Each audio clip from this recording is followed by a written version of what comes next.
Dad said those words during Mom's funeral, even though she had committed suicide after being betrayed by him. The harsh reality is that Mom left us without revealing the truth. Where's Mom? Asked 5-year-old Brian, gripping my hand tightly. The portrait of Mom showed her smiling warmly, but I knew how much she had suffered because of Dad. I'll never forgive him. To let go of Mom's regrets, I, at 10 years old, clenched my teeth and took a stand. Fast forward 10 years, and I've slowly cornered them into a living hell. I'm Mia, a 20-year-old nurse, living with my grandparents and 15-year-old Brian. We're a family of 4. When I was 10, Mom passed away, and Dad quickly remarried, abandoning us. The remarriage happened so fast it seemed planned while Mom was still alive. Thankfully, my maternal grandparents took Brian and me in, showering us with love and care. Even as a child, I felt grateful and guilty seeing my elderly grandparents work hard for us, and I wanted to start working to ease their burden. Maybe that's why people always said I acted mature for my age. I have a painful past that I can't forget and nightmares that still haunt me. Back when I was 10, my parents fought almost every night, filling me with anxiety about what would happen to our family. One day, I woke up to the sound of their arguing. Peeking through a slightly open door, I saw Mom tearfully pleading with Dad. You're going to see her again, aren't you? You have 2 kids, you know. Please think about the children. Enough. I'm tired of your ugly face, Dad retorted cruelly. I don't even want the kids. I'm leaving you for Nancy. Just get out. Mom, despite the harsh words, glared at Dad and retorted, if that's how you feel, fine. But you'll pay alimony and child support, and I'll take this house as part of the property division. Hearing this, Dad raised his arm to hit Mom, and I couldn't help but scream, stop. Dad looked at me, surprised, his eyes wide open, bloodshot, and terrifying. Gathering my courage, I stood in front of Mom, arms spread to protect her. I hate you, Dad. With a click of his tongue, Dad slammed the front door shut and left. Brian, startled by the yelling, had woken up and was crying. Mom hugged Brian and me, breaking down in tears but whispering in my ear, as long as I have you 2, that's all I need. I'll keep fighting, even if we divorce. But 3 days later, Mom was gone. She committed suicide by jumping from her 5th-floor condo in the middle of the night. I woke up to the sound of loud sirens from ambulances and police cars, and Mom, who was supposed to be sleeping next to me, was gone. I had a bad feeling. Mom's handwritten note on the table said, I can't leave, and it was determined that she had committed suicide. On the day of the funeral, I stroked Mom's beautifully made-up cheek as she lay in the coffin, but there was no way she would wake up, and I couldn't stop the tears from rolling down her cheek. Ma, why won't Mom wake up? I took little Brian's hand and left him in the care of our grandparent, who was crying loudly. As I walked over to sit next to Dad, I heard an incredulous murmur. This makes me feel lighter, Dad indeed said, even though it was during the funeral Mom who committed suicide after being betrayed by him. Why would he say something like that at a time like this? The photo of Mom on the memorial table showed her warm smile, but the person who pushed her to the edge was Dad. I couldn't believe that Mom, who was supposed to be strong for Brian and me, left us by taking her own life. Maybe it was my fault for saying I hated Dad. Maybe I should have helped Mom more, even though I was young and struggling.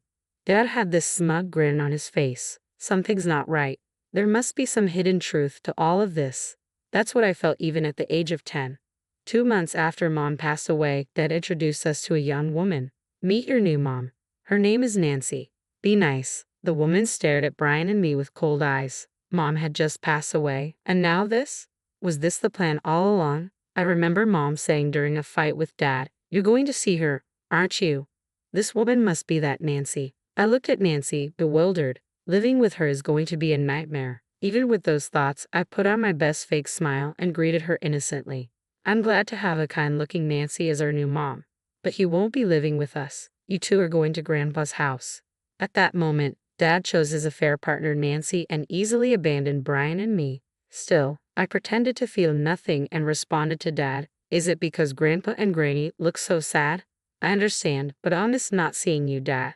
When I said something I didn't mean, both Dad and Nancy smirked.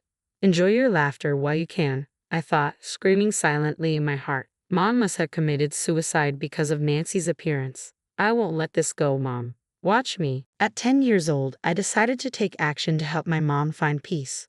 But back then, I was just a kid in elementary school. I racked my brain, wondering what a child could do, what I should do first. While packing to move to my grandparents' house, I also searched through mom's belongings and dad's study. I had a feeling that mom's stuff might get thrown out now that there was a new woman in dad's life. I found something astonishing but didn't know what to do with it at that time, so I quietly tucked it into my bag. We started living with our grandparents, which must have been tough for them at their age. Grandpa took a job as a security guard, and Granny started working part-time at a supermarket checkout. I did my best to help with chores and take care of my brother Brian, but I was limited in what I could do because of school. Seeing my grandparents struggle financially, I remembered Mom saying she would get alimony and child support from Dad when they fought before she passed away. If we had that money, it would make life a bit easier for my grandparents. "Hey Granny, is Dad paying child support?" I asked. "Kids shouldn't worry about such things," Granny tried to be vague, not wanting to burden me. But when I pressed her, I found out Dad hadn't given us anything. My grandparents thought they had caused Dad trouble by Mom's suicide, so they didn't charge him anything. Even so, dumping his kids and pretending not to know is just awful. That's unforgivable. I broke open my piggy bank, gathered the coins, and took Brian's hand to board a bus to Dad's office. Once we arrived, we sat down in front of the entrance and started crying. Brian was genuinely scared and crying, but I was faking it. People who looked like Dad's coworkers gathered around and asked what was wrong. "We came to see Dad. We don't have money, so we don't even have food." The crowd looked shocked, but the most shocked was Dad. "Why are you two here?" After scrutinizing us, he heard from his coworkers what I had said and started sweating profusely. Fine, I'll give you money. Now go home." "Hey Dad, what's child support? Is it just $10? Dad, who tried to send us away with just a $10 bill, was met with cold stares from the crowd. "No, it's $500. I just forgot to pay Grandpa, so it's $500 for both of us." "That's too little." Whispers like raising two kids and $500 these days started circulating. "It's $1,000 for both of you. I'll send it now. Go home." "Thanks, Dad. If you forget the child support again, we'll come to your office." From then on, Grandpa received child support every month. Dad, however, became the subject of cold stares at work for abandoning his kids and remarrying the younger woman, and eventually quit his job. He found another job, but it paid less than the previous one. Every time he fell behind on child support, I'd show up at his office, forcing him to change jobs multiple times, each time with a lower salary. The bad rumors about Dad didn't stop at the office. I also took Brian to the homes of Dad's friends and relatives and pretended to cry, saying, "We miss Dad. He never visits." Thus, their reputations worsened and both Dad and his new wife Nancy became socially isolated. But I wasn't done. I frequently took Brian to visit Dad and Nancy's house for a specific reason. "What are you two doing here?" "We miss Dad." Brian hugged Dad, who looked genuinely happy, and let us in. Nancy glared at us, but I pretended not to notice and kept smiling. As soon as I entered the living room, I looked around and acted excited. Mom used to always be here when we were kids. We were all so close. "Ah, the cup Nancy's using. That was Mom's favorite." Nancy put the cup down with a disgusted look and never used it again. We started bringing gifts for Father's Day, birthdays, and Valentine's Day. As we visited Dad regularly, the tension between him and Nancy escalated, and we could sometimes hear them arguing. That was my goal. Once, Nancy shoved me so hard I scraped my knee. I exaggeratedly cried out, "Dad, help," which led to another big fight. Time passed, and I turned 18 and graduated high school. We had received the child support Mom mentioned, but the $20,000 in alimony from the divorce was still pending. So I decided to make sure Dad kept his promise to Mom by getting that money in another way.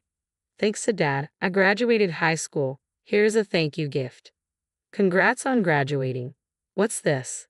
It's a picture frame with a photo of Dad and me smiling. The photo was taken by Brian just the other day. I'm touched. I'll put it right here. With that, Dad placed the photo frame next to the living room TV. "Actually, Dad, I have a favor to ask." I told him that I wanted to go to nursing school after high school and needed $20,000 for it. "I want to become a nurse. I think it would be helpful when it's time to take care of our family." I was thinking of our grandparents. But Dad seemed to assume I'd be taking care of him in his old age. He transferred $20,000 from his savings to my bank card, and I was able to cover my tuition and become a nurse 2 years later. I later found out that divorce settlements and tuition are treated differently, but at the time, I was just happy Dad paid. Now, I'm 20 years old, and it's been 10 years since Mom passed away. Brian and I visited Mom's grave and paid our respects. Mom, it's been a long wait, but the day to let go of your regrets has finally come. Watch over us, I said. Brian, standing next to me, nodded in agreement. He's grown so much, even surpassing my height. He's become strong and athletic. Actually, I've confided everything to Brian, and he's agreed to help me with what I'm about to do. We arrived at Dad's house, where we had spent many years. Dad greeted us warmly, but we were emotionless. Dad chatted away even though we hadn't asked him anything. Actually, I divorced Nancy after all the fights, but I have you guys. Let's live together in this house again, Dad said.